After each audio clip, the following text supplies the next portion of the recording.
Welcome, Leo. This is Regina from Pacific Tarot, getting ready to do your July general reading. And I have laid out the axis of the horoscope wheel. I'll clarify with another tarot deck and finish off with an oracle card. I am conducting this very close to the full moon in Capricorn, so we're still feeling the powerful energy of the moon in Capricorn on this Tuesday, the 4th of July. So let's get started with your overall energy, Leo, for this reading, the Lovers. The Lovers is about choosing the best decision, the best path, the best opportunity for you. It's about recognizing what serves you for the long term, what will be stable, a stable improvement or increase in your life as the result of having lived and discriminated between opportunities that truly serve who you are. This is about a stronger internal relationship within you between masculine and feminine energies, the balance of those, and a sense of being able to give to yourself those things that you would like to receive from others.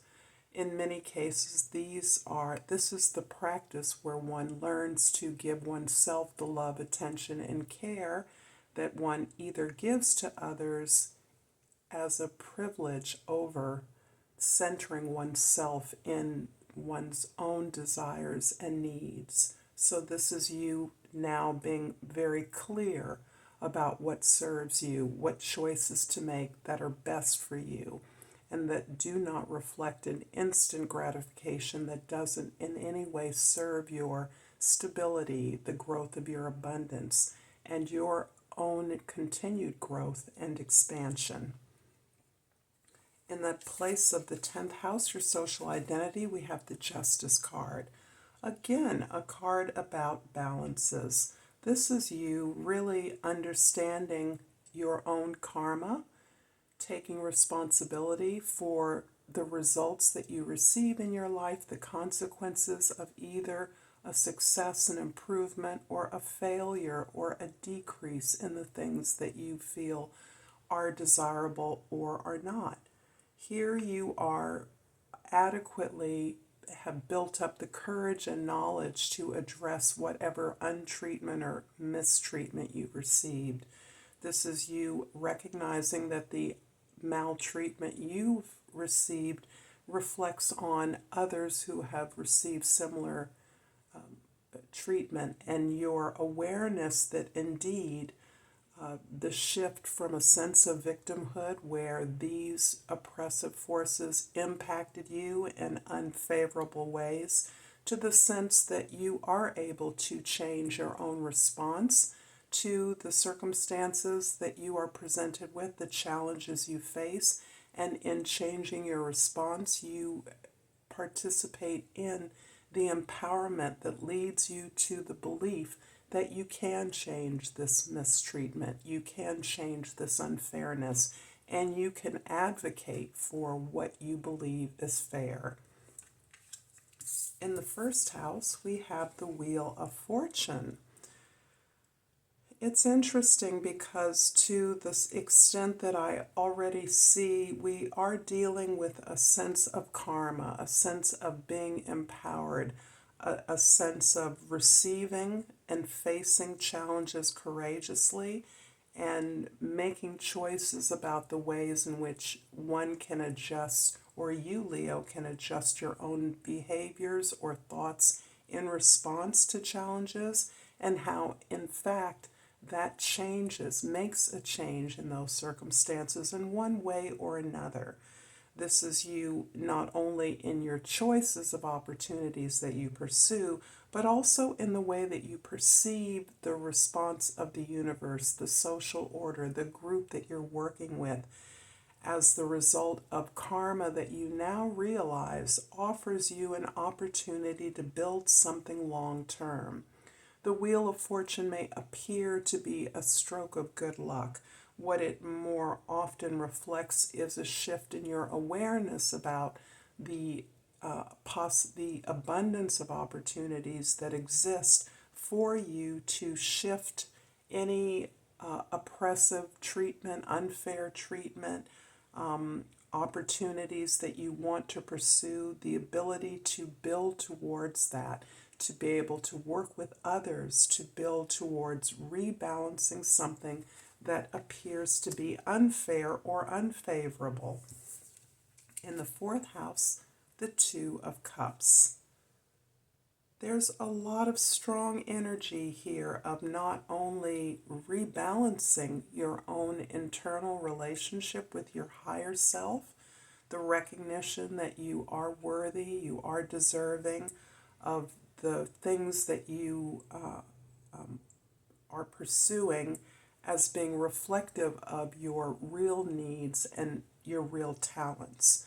So this is also reflected in all your relationships, such that a critical relationship that is foundational to your sense of self, and this most likely is with a parent, a sibling, a child. It can be with a significant partner. It can even be a business partnership. But the ability to address that relationship and reflect a true connection of recognition, where you recognize the qualities within yourself that can be developed, that are worthy of being increased or expanded, so that you can enter into partnerships throughout your life that reflect the same kind of care that you give, the reciprocity that you desire, so that there's really a sense of not only your capacity, your potential, but of your ability to recognize and develop those qualities within yourself and in your significant partnerships. So this is really feeling like a commitment to a partnership, a truly connected bond.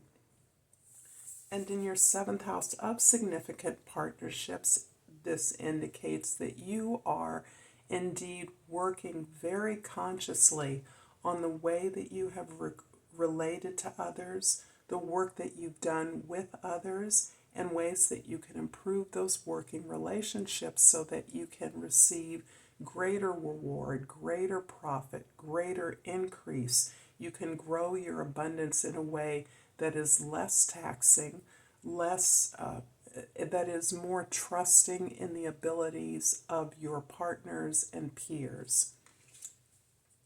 In the first house, the Wheel of Fortune is clarified by the Queen of Cups in the second house and the Death card in the third house. There's a sense with this greater capacity to explore the range of your emotions, to recognize that this wonderful skill that you, this capacity to be gentle to yourself, to explore the things that feel good to you, to recognize the care, the healing, and attention that you need in order to continue to take advantage of the opportunities that you are now understanding very differently.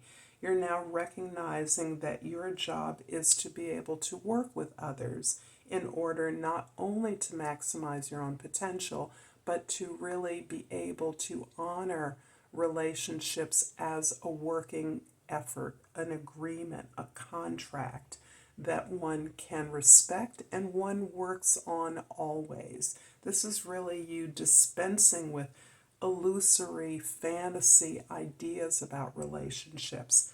And that's changing the way you communicate your desires and your needs in relationship. This is you recognizing that there is an old fantasy, an old ideal that is being replaced by a more conscious effort in which you're willing to participate as an equal. You're not expecting of others anything that you are not contributing. And this is not about a tit-for-tat equality. This is about an equity, recognizing that others give at the level that they're able, as do you. And so there's a poignant, caring, and considerate community of others that you are fostering on behalf of your own well-being, your own comfort, and your own creative imagination. This is releasing your ability to invent, to create in partnership. When all the responsibilities, tasks, and chores of your efforts are shared equally among members of your team. In this fourth house, the Two of Cups is clarified by the Judgment card in the fifth house and the Queen of Coins in the sixth house. This is another thread that I've picked up from a previous reading about your ability to reevaluate important relationships in your life. This might be for you, Leo, important projects or pursuits of goals that you are now reevaluating and realigning the effort and the value that you place on these relationships. You understand the call, what you're here to do, what your natural talents and leadership can provide to the planet, to your organization, to your community.